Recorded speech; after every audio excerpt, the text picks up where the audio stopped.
থেকে জীবনটা চলবে তো বেশ। শুরু থেকে মেনে চলো ভালো অভ্যেস। বড়দের কথা সব শুনো দিয়া মন, জানবে সব তারা তোমার গুরুজন।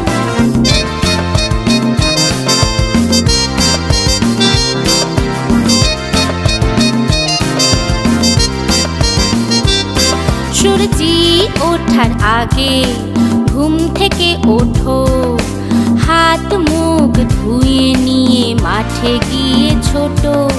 ফিরে এসে হাত ধুয়ে খেতে বসে যাও, ফল দুধ আরো কিছু ধীরে ধীরে খাও।